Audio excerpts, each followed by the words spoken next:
Hey everybody, how's it going? Dr. Heldman here. Happy spring. Hey, in this movie I want to talk about what's bad about AI. I've been using AI for quite a while now. I really like it. It's very, very helpful. However, if I'm being honest with you, there are times when it really sucks. So I'd like to talk about that. Let's get started. Hope it's entertaining and informational for you.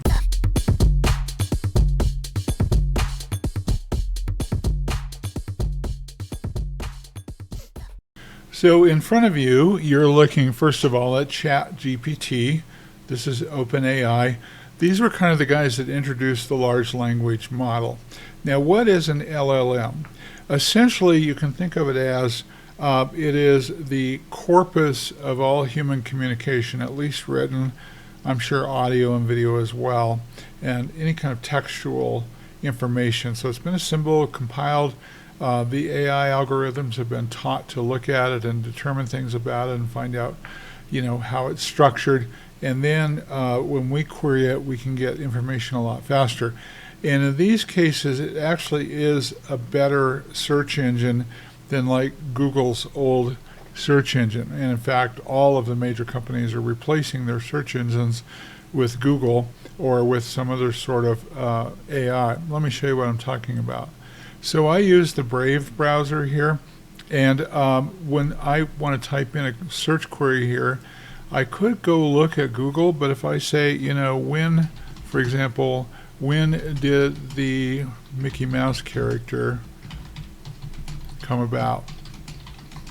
What happens is this is called Leo. I think that Brave calls this Leo, and it's pretty good AI. For the most part, it works really quickly. You get some good information here, and it's gotten to where it's telling you where websites that it got it from. That's actually a really, really good use for AI. Here's another good use for AI. So if I go back to chat and I say, how do you say hello? I'll put this in double quotes. And for example, let's say that we want to learn how to say hello in simplified Chinese. This does really well. I think that one of the things that ChatGPT does and the other LLMs do is to really give you good assistance in terms of how to pronounce things in a foreign language. Like it goes above and beyond Google Translate. Now, I use Google Translate a lot. I like it, but quite often it gets things wrong. I use Duolingo. I enjoy learning languages. I use this product called Duolingo that I like a great deal. And sometimes I'll have to resort to Google Translate or one of the AI products to get a better feel for what's being said and how it works. And so I have found that ChatGPT is very, very good about this. You can see that the breakdown is excellent. It shows you the Chinese characters that are in use here. Gives you the pinyin, so everything's good there. I like that a lot. That's a really, really good use for AI. But what happens if you want to do something with DALL-E? Let me show you what I'm talking about. I'm going to go ahead and duplicate this tab. I'm going to jump over here to DALL-E. Sorry, I had to fly this out and then select DALL-E to get it and then fly it back in so you could see it. Now this is also supported by ChatGPT. It's a drawing product. And it does really well. For example, if I wanted to draw something for me, like I might say, draw a giant ocean squid, like this, it does a fabulous job. Its drawing is good. Why is it good? Well, because it's drawing upon, no pun intended, the entire nexus of human communication in terms of how art is done. So this program doesn't know how to draw. It is terrible at drawing. But it does a really great job of drawing. Look at what it did, and it was very fast. And you can have it reorganize things according to the type of art that you're looking for. I don't have any problem with that. I think that's fine. I have known artists who got really upset about this because, one guy that I was talking to said, well, it stole my art. It literally stole it. Well, why? Because it was querying the web and making these decisions about how to draw. But what happens if you ask it to draw you a network? So let's do this. I've put in a little more complicated search detail here. So I've said, draw me a network diagram. I actually had it do this. before, and it really sucked at it, showing a virtualized network consisting of 5 virtual machines. I want to show pfSense, Debian 12 masternode, Compute Node 1, Compute Node 2, Compute Node 3, and Kali Linux. Let's see what it does for us. And here are the results. This is what I'm talking about, folks, when I say that AI sucks. You are not going to get Kali Linux. You're not going to get ChatGPT to accurately draw text on the screen. And you can look at the results here. Here is an example here. Kali Pooks. Here's Kali Leslie. I don't know what that is. FFSense. So it's really terrible at this, and it didn't draw the 5 nodes that I asked it to draw. It drew a bunch of them. So this is really, really a terrible drawing. One of the areas that I want to tell you that pfSense AI really sucks at is drawing things that have text on the screen. I haven't seen one be effective yet. I've drawn things that are just a plain picture, and then I've used something like Snagit or something like that to put the text on the drawing, but you're not going to get DALL-E to draw something for you that is actually accurate. And this is what we call hallucination. And the reason we call it hallucination is because the machine thinks that it's doing something good, it's doing the right thing, but it's really not. And you could tell it to retry, and it will retry, and it will give you equally bad results. Let's retry it and see what that looks like. So I asked it to redraw. Let's see if it got it. It said compute node. The other compute node there is grayed out. It's hard to tell what it is. I didn't ask it to say Kali testing. I just said Kali Linux. There's a compute node 2, Debian something 22 master node. The defense rests, right? It really, really sucks at drawing, and the other AI products aren't any better at doing this. So my recommendation to you, I think it's fine if you have it draw a unicorn with a baseball cap in a dirigible. It's going to do that just fine. But what it's not going to do is it's not going to put icons on the desktop very well. It's not going to spell things very well. I think it's just a fault of this being an LLM, and it's relying on the corpus of human knowledge, and it just can't put those links together for some reason. Now I want to show you something else here. This is an example of when I went into ChatGPT and I was doing some research for a Sunday school. I teach a Sunday school periodically, and in this case what I was looking for was a history of Nero. We were studying 1 Peter, and Peter, of course, was martyred under the leadership of Nero, who was not a good guy. And one of the things that I often do when I'm doing this kind of research is I research what are called the ancient church fathers. These are people that directly knew the apostles, or they knew disciples of the apostles, and so the word seems to be a little bit solid. We're getting stuff that is very, very early, right after the death of Jesus. Anyway, so I said, it says the early church fathers do not speak clearly and often about Nero's treatment of Christians. And then it tells me that this guy named Lactantius in Divine Institutes 511 said this. Well, I have found that I cannot trust it. What it will do is it will actually quote something, and I'll go out and look for that. It's nowhere near to be found in this little, whatever this is called, a verse or a section that it's quoting. It's actually not there at all.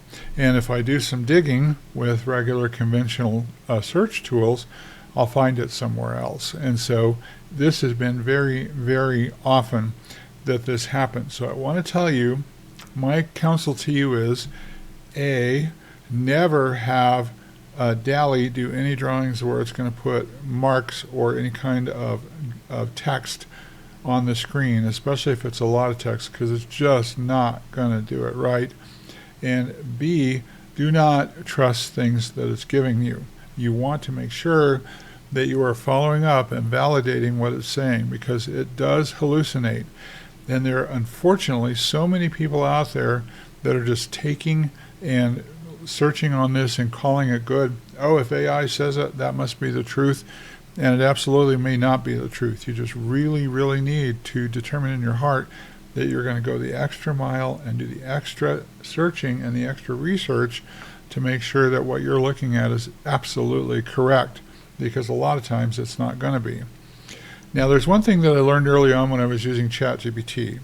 If I click this plus sign here, my profile, and I go to customize ChatGPT, this is a really good place for you. So what you want to do is you want to sit down and write out a story about who you are, what kind of information that you want to get out of ChatGPT.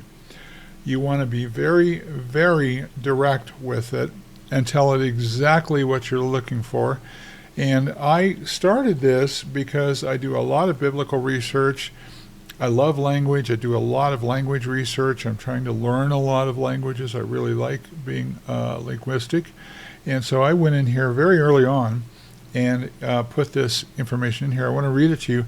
And of course, I have to go back. This is old now, so I have to go back and fix it a little bit. I'm just now noticing. But this is customized ChatGPT. So I wanted to call me Bill. What do you do? Well, I am a freelance content creator. I don't know why that matters. And then here's the thing that I gave it. So I actually wrote this out in Word. You could do it in Google Docs, whatever. But you want to sit down and write out several paragraphs. What do you hope to accomplish with ChatGPT? This is called a prompt. And what you're doing is you're telling ChatGPT, here's how I want you to present this information to me. I don't want you to guess. I don't want you to give me your opinion and so forth. So let's look at this. So I said, when I ask you Hebrew questions, please provide both the modern and biblical Hebrew explanations with and without the Masoretic vowel points. I want to not see the vowel points, but I also want to see the vowel points. Additionally, please provide me correct pronunciation assistance. Now, I will tell you, this has worked very, very well. And in fact, in my other language studies, for example, if I'm studying Russian or Greek or simplified Chinese or what have you, it's very, very good. So it actually seems to me like it copies these instructions and uses them elsewhere with other languages. When I am asking for assistance with Chinese, please provide me with the characters in the word, how to pronounce the tonality of the word, and a breakdown of how it's constructed, because of course simplified Chinese is based on the tone, how you pronounce each one of those words. When I'm asking for assistance with Russian, please provide me with the Cyrillic characters in the word, how to pronounce the tonality of the word, and the breakdown of how it's constructed. So you get the idea. I would prefer that ChatGPT is formal in its dialogue with me. Now you can have it be simple, childlike, you can say words like layman, whatever you want, layperson, whatever you want to do. I want it to be pretty formal with me because I'm trying to be formal in the way that I approach my research. And I don't want it to be, real loose with me in terms of the language that it uses, because I don't want to have to go and research that as well. I want it to be pretty accurate. When it comes to languages, I want long responses. You can say, be terse, just, give me the basics, give me the layperson's overview. You can be very creative in terms of how you instruct ChatGPT to tell you what it's going to tell you. I don't want super long answers. Sometimes it is super long. I am fine with ChatGPT to remain neutral. I do not want ChatGPT to have an opinion. Why? I do not trust the bias of the coders that developed ChatGPT. It is very difficult to keep your bias out of something that you are creating. And I don't want to see bias. What I want to see are just the answers that it has derived from the corpus of human interaction. When I ask for code, I very often ask it to show me a code snippet. You can give me the most efficient code snippet and a brief explanation of how it works. And I have had times when I go back and I say, now, will you please explain this to me a little bit more, what this is doing? And I want to tell you that it's very, very good at that. This is an area where AI is very good in terms of helping write code. But you'll have coders tell you it sucks, because it will write code that either doesn't work or it doesn't really accomplish what the coder is trying to do. So there are limitations here. You need to be aware of it. I want you to always add the confidence level of your answer. When your answer includes facts, please provide a valid URL with the source for your answer. If you speculate or predict something, inform me. And I'm going to add here, I would prefer that you do not, and I'm going to put in caps here, do not speculate or predict, if at all possible. I just don't want it to do that. Now, my wife gets on me a lot because I'm really wordy with ChatGPT, but what you want to do is you want to really try and phrase things as best as you can so that you're trying to get the clearest possible picture across to ChatGPT or any other AI that you're using, what it is you're trying to accomplish here. And then it gives you some ideas here, some thought balloons that you can put in here. These are all very good. And then you give it your background. So you can go in here and you can give it a good background, tell it what you're looking for. Now let's practice this. So we said, well, we want to know how to pronounce, in Chinese, we wanted to pronounce hello in Chinese. Let's ask it now, how do I pronounce hello in Russian? Let's see if it does what we wanted it to do. So it's actually pretty fast about language translation. I think it's pretty good. Like I said, I use this in context with translate.google.com. And I have found that translate.google.com often is more formal than what Duolingo is looking for, and so I get wadded up with there. And you can see there's things, draws, duvier, tai, whatever that is. Now, this is an area where when I see this and I don't know how to pronounce it, I might go back and tell it to provide me a physical pronunciation of this. So it gave me an icon here, which is fine, but this really isn't how I actually pronounce it. So let's go do that. Okay, so I went back in here and I'm editing the ChatGPT settings, and I said with any language, whoops, sorry about that, with any language that I'm asking you about, please always provide an audio pronunciation of the words and phrases that I'm asking about. Let's see if it will actually do that for me. So I'm going to say, please tell me how you say goodbye. We'll just try it for some other word just to make sure we've got this in Russian. Hit enter. I put a slash in there. It doesn't matter. It's not super fussy about that kind of thing. So to say goodbye, you use "До свидания." And then now you can see here, it doesn't say anything. It never did find me a physical pronunciation of this. I don't have an audio pronunciation of this, but it told me it's really confident about being "До свидания." And so then it'll give me some other casual alternatives as well. So you get the idea. You want to go in there and really be very, very firm, very strict about how you tell chat or any other AI product what it is that you want to accomplish. Now let's talk about Grok. So this is really good. This is Elon Musk's AI. I like it a lot. It's actually a little more thorough. It's actually also a little longer. So let's say, how do you say goodbye in Russian? And I'll hit enter. And this thing will take a little bit longer. It depends on, what's going on in the data centers and all that stuff. I'm not a paid customer here, so it doesn't, I'm not getting anything I'm getting everything for free right now. If I were paying more, maybe I'd get a few more cycles out of it. I have no idea. So it comes down here and it gives me this very terse goodbye in Russian is "Do svidaniya, do svidaniya, do svidaniya." Well, that's great. That's not too bad. Now, let's give it something a little more complicated. Let's say this. Let's say, can you tell me more about Emperor Nero? More about Emperor E-R-O-R, Nero. I always misspell it. Now, what it's going to do here is it's going to consult. You'll see it consult websites. It'll tell you that it's consulting websites. And I will tell you that the AI, when it's doing this stuff, very often the user interface will change.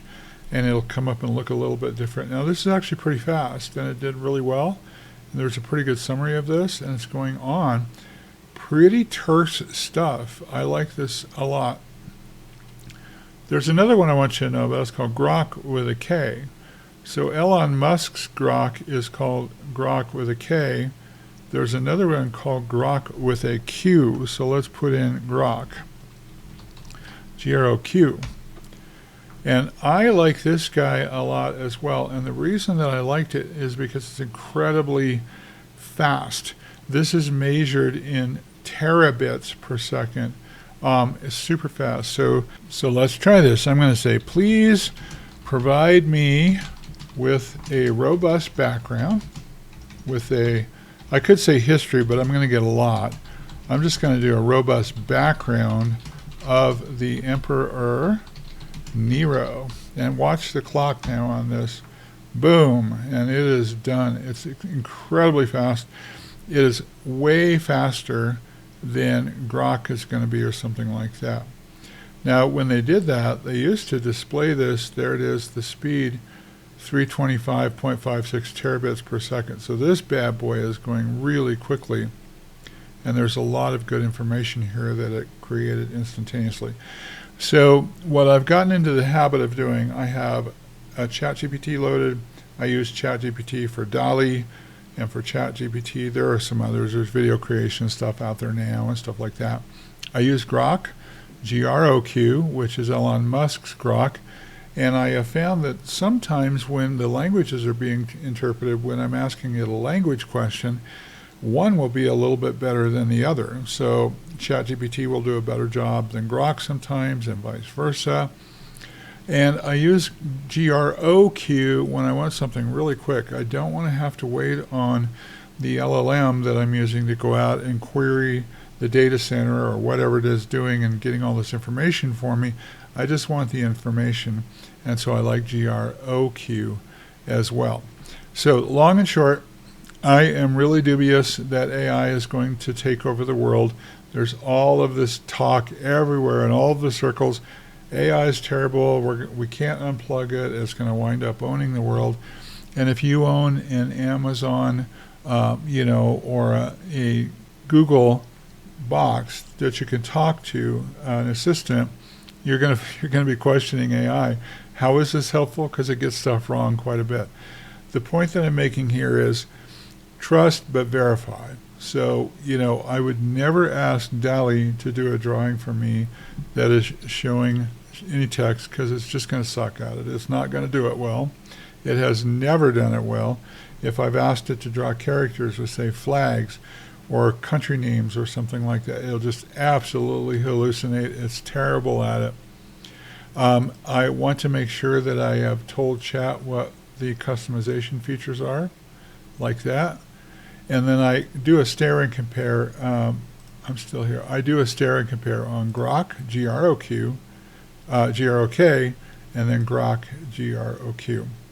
And finally, whenever you're using any product, now it doesn't matter if it's Microsoft Office, if it's a browser, if you're using an interactive integrated development environment, an IDE like Visual Studio, they all have AI built in, and the majority of them are kind of bad. Let me see if I can give you an example of this. Now, I love Canva a great deal. This is a super, super good graphics product. I use it quite a bit to develop different things for me. And you can see here that they have Canva AI in here. So let's see what their Canva AI does. So let's describe an idea, and I will bring it to life. Let's see if I can think of something clever. And you can see here that with the AI, it can design for you. It can create an image. I'm going to copy this. I want some letterhead that shows a caricature of me working with computers. I'm going to draft an image, and it kept that, and now I click go. And we'll see how it does. Now I'm going to tell you that Canva is slow. It too suffers from hallucination. This is not me. I don't think that looks like me. I'm not a woman, so I'm not sure where I got that stuff from, but you get the idea. And then let's go see if this has any sort of hallucinations going on in it. Your letterhead computer swoons. Service letterhead. Now my question to you is, first of all, it didn't respond me for a photo or anything upon which it could draw a caricature. It just heard the word caricature. Second of all, I don't know if it's using the DALL-E engine or not, but this thing cannot put text in something. It's great resolution, no problem with that. I like the character design here. That's kind of cool. But really, I got to tell you, AI sucks. Okay, guys, that's all I've got. Hope you enjoy this movie. If you like these things, the videos that I'm producing, I try to be really real and open and honest with you guys. I let you know, when I make a mistake or something's wrong, and this is a case where I wanted to communicate to you that there are areas where you really cannot trust AI. I would not trust it. I would trust but verify for sure. Now, if you're liking the videos, please subscribe to my channel, share these videos with others. Love it if you leave comments, ring the notification bell, that kind of a thing. And I will talk to you in the next movie. Have a great day.